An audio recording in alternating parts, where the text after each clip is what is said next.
Now y'all asked for another one, so I had to run it back. Here are 6 more movies that just ain't all that. I like when I rhyme a little bit.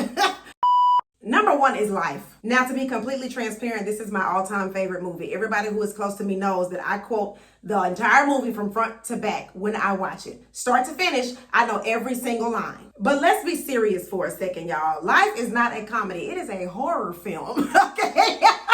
First of all, 2 innocent black men get sentenced to life for a crime that they didn't commit. Baby, that was 12 years a slave plus a little jokey joke, okay? It was terrible. Not to mention they die in prison. Like what? We just laughed the entire way through. And let's not overlook the fact that they used the prison industrial complex as a backdrop for buddy comedy. Generational trauma with a side of cornbread, if you will.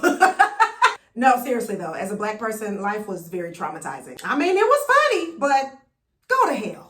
Number 2 is The Best Man. Now, I know this is gonna ruffle some feathers, but I don't care. This movie was a long, drawn-out episode of Maury with tailored suits. Lance finds out that the best man in his wedding actually slept with his soon-to-be wife years ago, and instead of processing it like an adult, they out there squabbling the night before the wedding. And then he still married her? Don't even get me started on how the women in this movie are just emotional punching bags. Jordan was successful and smart, but she just looked like she didn't have no boundaries. And the way Shelby was treating Merch the entire movie, everybody was cheating, lying, trauma bonding. Baby, this is not friendship, okay? This is codependency dressed up in very nice tuxedos. I ain't gonna lie, falling in love with a stripper is crazy, but every last one of y'all got to go to hell. Now, everybody's been asking me for a Tyler Perry movie. I did one on the last one, so here's another one. Number 3 is Acrimony. Y'all, this is not a movie. This is a demonstration on how not to heal. Because what the hell was we watching? Tyler Perry refuses to let black women rest. She gave this man her time, energy, resources, youth, and everything else. The whole plot was like, let's blame this lady for going crazy after years of abuse and abandonment. Like, girl, you are not bitter. You are undercompensated. You just gotta ask for some more money. The ending had her drowning in a wedding dress, stabbing random people on a yacht. That is not closure. That is maritime malice. Go to hell. Number 4 is probably one of the most requested. Love Jones. Y'all really had me thinking this was peak romance. No, ma'am. Getting my address off of a check? Sir.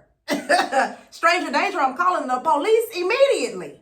Darius was just a boy with a book of poetry. One minute he's serenading her on stage, the next minute he's ghosting her and sleeping with somebody else. The communication was almost non-existent. At this point, I'm thinking, okay, don't nobody know what they want to do in this relationship. Just end it. The problem is this film made inconsistency and uncertainty look so deep and romantic. Like, oh, we just have soul ties and unresolved trauma. No, girl, he is emotionally unavailable and you need to block him, okay? Also, didn't nobody have a job that they actually showed up to? They just sat around in coffee shops quoting Langston Hughes. Go to hell. Now, number 5, I had to throw it back with this one. The Color Purple. Oh, Lord. I understand that it was adapted from a very powerful book by Alice Walker, and I enjoyed reading that book also in high school, but let me just tell you, they don't ever have to remake this movie ever again. Don't do another play, don't do another feature film, don't do IMAX, nothing. I don't care if Beyonce's on the soundtrack. We don't want this ever again. It was just 2.5 hours of black women being SA'd, silenced, and separated from their families. I mean, it was relentless. Every single male character in this movie was a monster. Mr. Harpo, the daddy, the kids, the drivers, everybody was a mess. And then how Suge and Celie had that quick moment of queerness and intimacy, and they just kind of brushed it off like, dang, I want to see what that was like. They just hushed it on up and moved on to the next scene. And the ending was just like, oh yay, she's happy now. And she's lived an entire life of torment at the cost of her emotional stability. Go to hell. Number 6 is Brown Sugar. Now, first, let me be clear. Brown Sugar was a vibe. The soundtrack was chef's kiss. The plot was gentrified chaos. This man left his wife for his best friend, and we was just supposed to celebrate it. That is not, that is not how marriage works. Dre. We gonna celebrate what? My divorce. Also, every major decision was based on metaphors about hip hop. Like, when did you fall in love with hip hop? Oh, I don't know. Maybe around the time you should have been in couples counseling with your wife. Meanwhile, his wife is over there, what? Wrong for wanting stability, security, trust, I don't know, loyalty.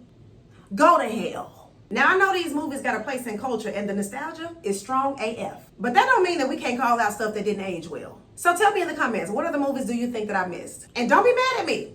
I'm just saying all the things that y'all won't say out loud. Like, comment, share, and subscribe. And don't forget to check out my website, oktobeapparel.com, where you can grab my Shut Up Talking to Me shirt. I will catch you guys next time. Thanks so much for watching.